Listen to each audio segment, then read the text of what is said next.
Memorias vivas.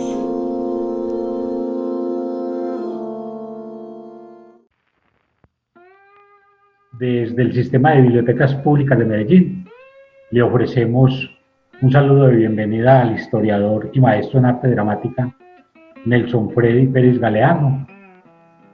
Con él abordaremos un tema con relación a Memorias Vivas, una actividad que nos atañe dentro del Sistema de Bibliotecas Públicas de Medellín y propiamente para el Parque de Biblioteca Lusitania.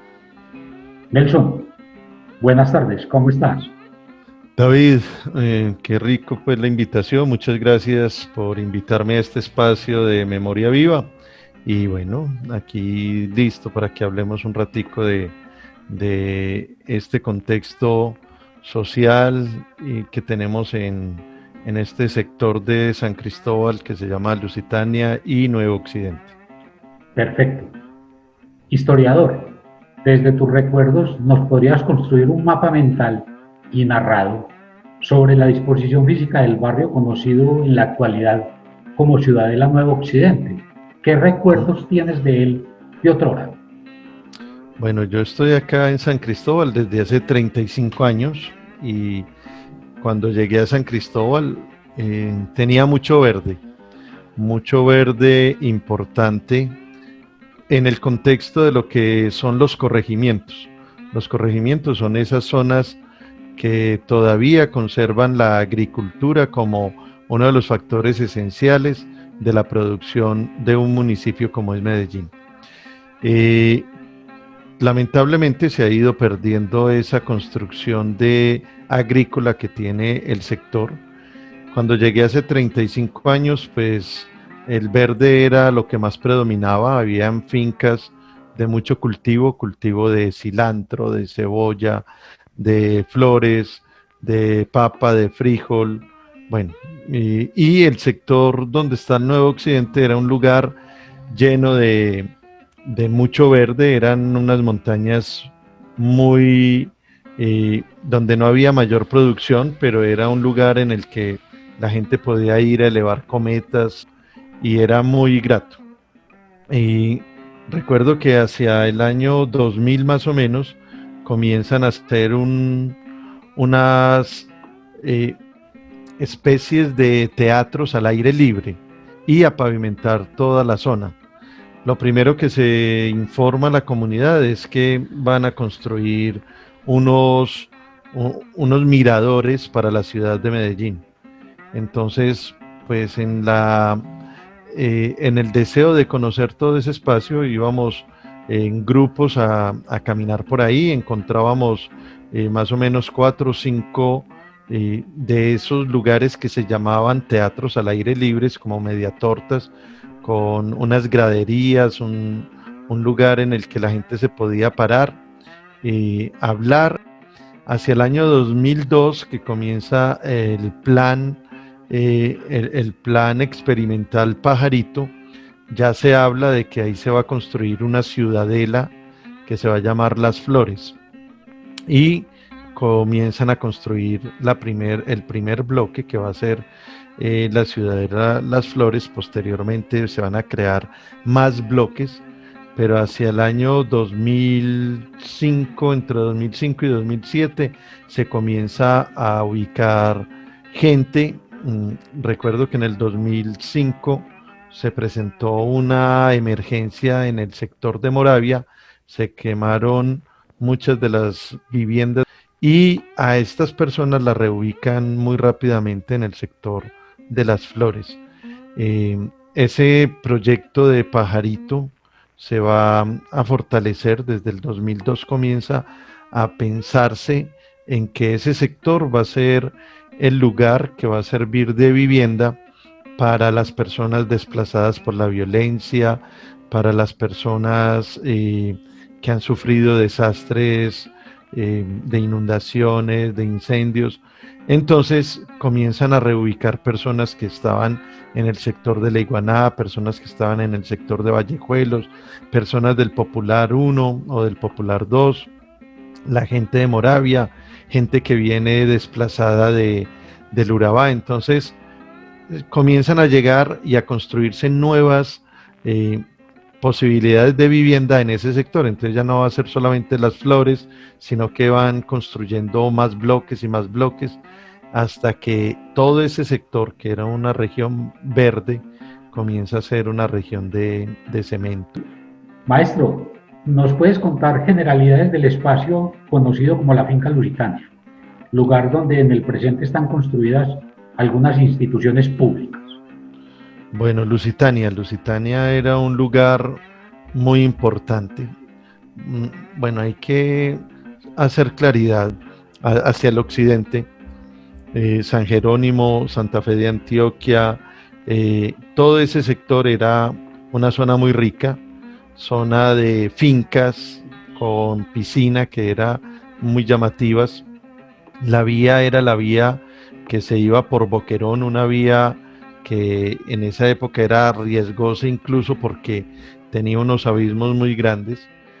Y Lusitania, mucho antes, que está en el sector de Nuevo Occidente, era como el lugar geográfico de donde pasaban un grupo de personas que, lo voy a decir abiertamente, era la mafia de Medellín, donde se movilizaban los grupos que en ese momento tenían un gran crecimiento en la ciudad. Lusitania era el lugar, el centro de como de aprovisionamiento, de encuentro, y de ahí se movilizaban hacia el occidente y hacia el norte, o sea, hacia San Pedro, hacia Entre Ríos, Belmira. Entonces era como el centro de convenciones, por decir así, de lo que en su época iba a ser la gran mafia de la ciudad de Medellín, de donde se iban a desplazar personas como Pablo Escobar, como los Ochoa, bueno, una gran cantidad de gente.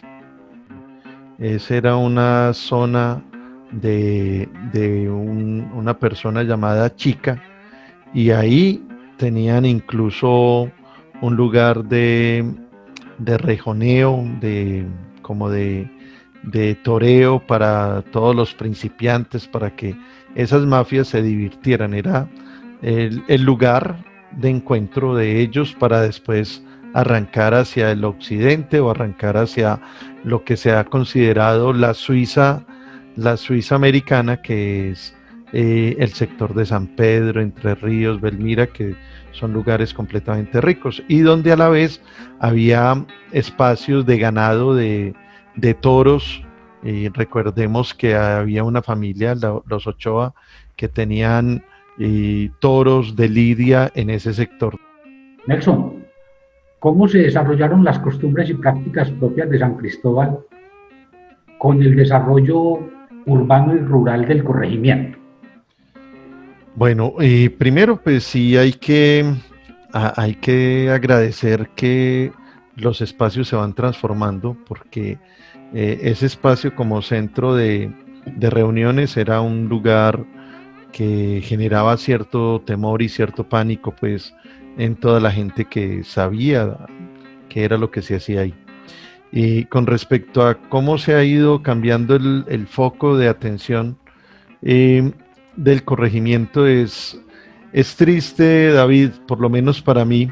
Mucha gente puede pensar que es una cosa muy beneficiosa el inundar los lugares verdes de ladrillo y de cemento. Yo soy partidario de que hemos ido perdiendo esa capacidad agrícola que tenía el corregimiento. Quiere decir que prácticamente San Cristóbal se ha ido convirtiendo rápidamente en un barrio más de Medellín. Si bien San Cristóbal tiene 17 veredas, y en esas 17 veredas aún se conserva algo de agricultura, se nos perdió el cultivo de flores, se nos perdió el cultivo del cilantro, el cultivo de la cebolla. El sector de Nuevo Occidente, por ejemplo, como les decía al principio, era un lugar de mangas, y se convirtió en una solución de vivienda para las personas que más lo necesitaban, pero se creó una desproporción muy brutal, ¿Por qué se creó esa desproporción? Porque el sector de Nuevo Occidente es un sector donde habitan entre 50.000 y 80.000 personas. O sea, es desbordado la cantidad del crecimiento que tiene. Eso comenzó, como les decía ahorita, como el plan parcial de Pajarito. Ahora eso hace parte del plan municipal de el desarrollo de la ciudad. Al principio se había dicho que iban a tener todas las condiciones, poco a poco las han ido colocando, pero se demoró mucho el proceso para convertir todo el sector en lo que habían prometido y todavía no tiene las condiciones que habían ofrecido las alcaldías anteriores. Todas las alcaldías fueron prometiendo cosas y muy lentamente han ido cumpliendo con lo que estaba en ese plan. Ahora es un barrio inmenso. Incluso han pedido que lo decreten como una comuna más de Medellín, como la comuna 17, para poder hacer uso del presupuesto participativo de la ciudad, porque teniendo tanta población, entre 50 y 80.000 personas, ellos necesitan participar, utilizar ese presupuesto participativo del presupuesto participativo que se le da al corregimiento de San Cristóbal, a la comuna 60.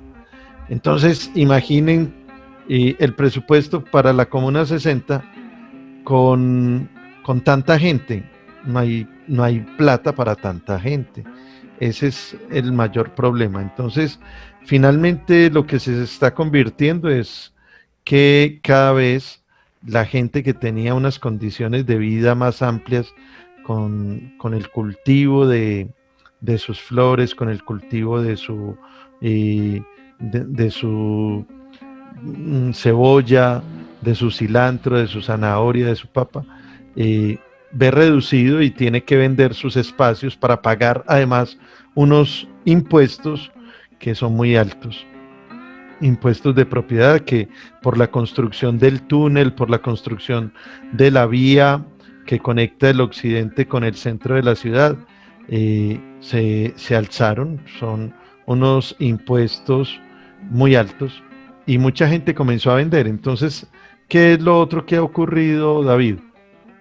Que ya mucha gente que tiene poder adquisitivo ha venido a vivir a San Cristóbal. Entonces la gente que tenía sus propiedades las fueron vendiendo para poder pagar y poder buscar otros medios de subsistencia, y San Cristóbal poco a poco se nos fue volviendo un lugar en el que ya los que viven son personas que ni siquiera conocen San Cristóbal, que tienen fincas de recreo, pero no tienen fincas comprometidas con el cultivo, con la agricultura, con eso que hace antes del 2000 existía.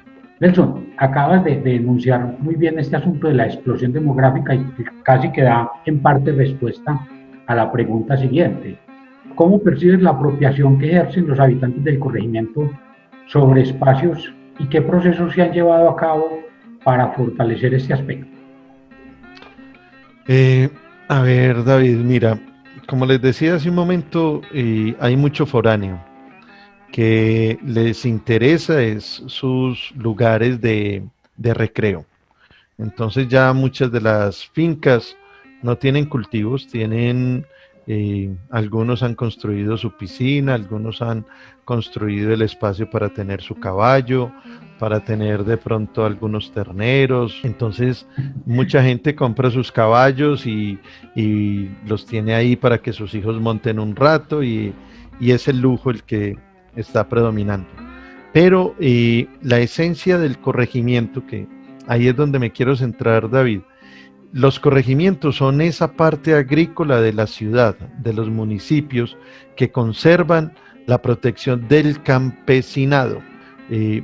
Los pocos campesinos que siguen cultivando se enfrentan a una situación muy difícil, y es que vender sus productos por medio de unas personas que que cogen el producto y lo llevan a la mayorista o a la minorista y les pagan muy poco. Entonces eso ha ido deteriorando la economía de las familias campesinas. Muchas de esas familias dejaron el cultivo de lo que tenían. Ahora esos intermediarios son los que más ganan.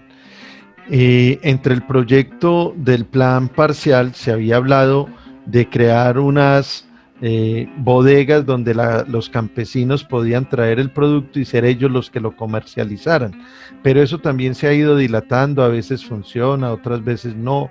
Los mercados campesinos ya no son como ocurría antes, que llegaba uno a la plaza, al parque de San Cristóbal, y ahí estaban todos los campesinos vendiendo sus productos. Ahora son las grandes empresas, los supermercados, los que venden los productos campesinos. Se ha abierto algunas revuelterías grandes, muy significativas, y más ahora con lo de la pandemia, pero el campesino sigue siendo el más desprotegido, el que menos gana, y es el que más trabaja. Entonces, finalmente, la constitución del corregimiento, David, ha variado mucho. Se han construido nuevos colegios porque es una necesidad construir nuevos colegios. Se construyó un centro de salud grande, muy diferente al que se tenía, precisamente por la cantidad de gente que fue creciendo, y más con el sector de Nuevo Occidente. Y todo eso, David, ha hecho que ya la población sea muy variada. Ya no es la misma gente del campo, la misma gente que venía de generación en generación, sino que se reformuló. Llega mucha gente a las veredas a alquilar casas que son relativamente más económicas que en un barrio de Medellín, pero es gente que no tiene un compromiso con el corregimiento, es gente que viene, habita su vivienda, no se mete en líos con nadie, y eso está muy bien, pero no hay un sentido de pertenencia. Y cuando no hay sentido de pertenencia, da lo mismo si hay una vía con huecos, da lo mismo si hay una quebrada que se crece, da lo mismo si se daña el cruce de una familia. O sea, la gente tiene que esperar que alguien administrativo asuma los compromisos, porque anteriormente había una cosa muy bonita, David, y era que toda la gente participaba en la ayuda de la comunidad.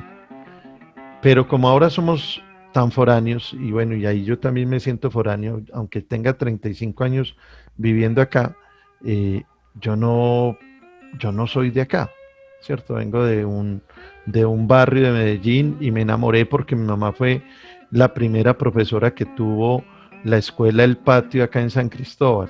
Y ella me hablaba del patio y me hablaba maravillas de San Cristóbal. Y nosotros veníamos, cuando yo estaba muy pequeño, veníamos a la quebrada La Iguaná, que ahí se podía uno venir a bañar.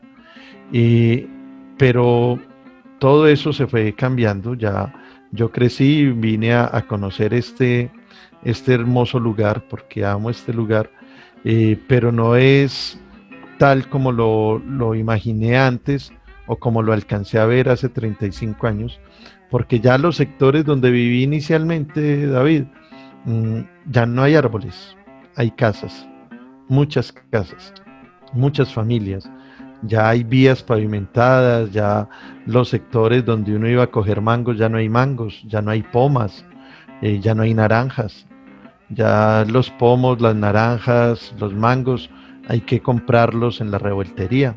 Y eso es la tristeza de todo este espacio que sigue siendo muy bello, todavía tiene una gran parte verde muy alta, pero cada vez vamos perdiendo esos espacios de lo que debería ser el corregimiento, o sea, ese lugar donde el campesino nos sigue proveyendo de su capacidad agrícola, su capacidad productiva. Por eso mismo nos toca traer papa de otros lugares del planeta. La producimos aquí y nos toca comprar la parte. Lo mismo ocurre con el cilantro. Producimos el cilantro acá y lo tenemos que traer de otras ciudades, porque cada vez el productor nuestro se ve más atacado por este crecimiento desproporcionado de una ciudad que avanza a copar esos espacios que le pertenecían al campesino. Nelson, desde eso que acabaste de denunciar, ¿cuál ha sido el impacto social, ambiental y económico de la construcción de la ciudadela Nuevo Occidente en este espacio? Bueno, y más que una denuncia, David, porque no es una denuncia, es un diálogo en el que estamos hablando de la visión que yo tengo. Otras personas tendrán otras visiones sobre lo que ocurre acá en San Cristóbal. Con respecto a Nuevo Occidente, hay que verlo desde varios enfoques, David. El primero es que fue un espacio como solución para situaciones muy adversas que tenía la ciudad. El desplazamiento, la violencia interna, los desastres naturales. Entonces, construir viviendas, en especial, por ejemplo, para las personas que vivían en el sector de Moravia, esto era una solución muy práctica, muy beneficiosa. Uno poder decir, bueno, hay una manga gigante y en esa manga se puede hacer una construcción, una edificación. Delicioso, esa manga podemos utilizarla en una solución de vivienda. Hasta ahí una cosa fantástica. Solo que no se vieron las complejidades de esa construcción, la forma tan acelerada que iba a crecer. Ahora se cuenta con muchas urbanizaciones en todo lo que es Nuevo Occidente. Entonces, ya la infraestructura que tiene Nuevo Occidente desde salud, desde movilidad, desde transporte, aunque esté rápido San Cristóbal en el sector, aunque esté el Metrocable, son soluciones prácticas, pero todavía se vuelven un poco débiles ante el crecimiento abismal que está teniendo el sector. Por eso lo están pidiendo, que ellos tengan autonomía propia en las decisiones, como una ciudad, ¿cierto? Como un barrio muy amplio, ¿cierto?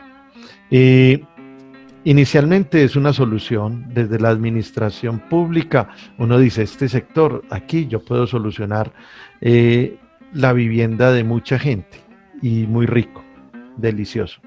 Pero se va perdiendo todo eso otro que ya he expuesto desde hace rato, y es la parte del campesinado.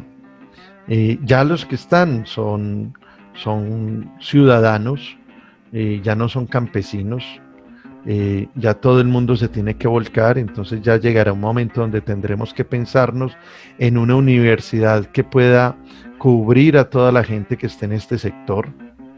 Vamos a pensarnos en un hospital ya mucho más grande, en una inspección de policía que también pueda cumplir con las tareas, no la del corregimiento de San Cristóbal, sino que esté más centrada en ese sector. Todas las necesidades administrativas tendrán que volverse a reevaluar en la medida en que eso va creciendo. El espacio va a tener sus pros y sus contras, depende de quién lo vea. Para algunos es la solución, para otros es la pérdida de estructuras, pero los cambios son esos, son que hay una ciudad que va creciendo exponencialmente.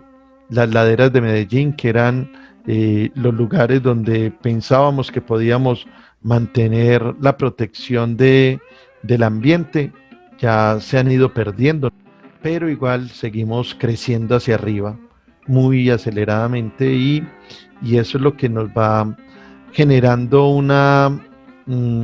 unos cambios sociales muy drásticos, muy fuertes, porque cada vez se construye hacia arriba y se corren riesgos muy altos de que la tierra tampoco resista tanto cemento y se enoje. Y que bueno, David, eso es lo que pienso. Nuevo Occidente tiene cosas muy a favor, pero también tiene cosas que han ido perdiendo esa estructura social.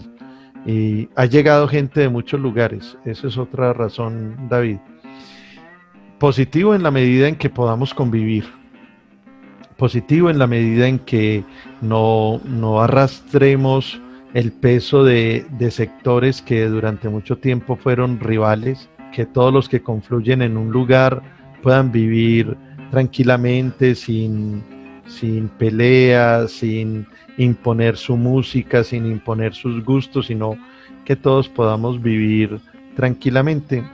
Eso sería lo ideal en un espacio como Nuevo Occidente. Ojalá se pueda construir. Siento que hubo un tiempo de dificultades, ahora no se escucha tanto las dificultades que hubo hace unos 10 años, pero ojalá podamos todos ser seres tranquilos, respetuosos esencialmente, y vivir tranquilos en ese sector que tiene un nombre llamativo, Nuevo Occidente. Entonces, rico poder fortalecernos desde ahí. Agradecemos a nuestro invitado Nelson Freddy Pérez Galeano y les esperamos pronto en una nueva entrega de Memorias Vivas.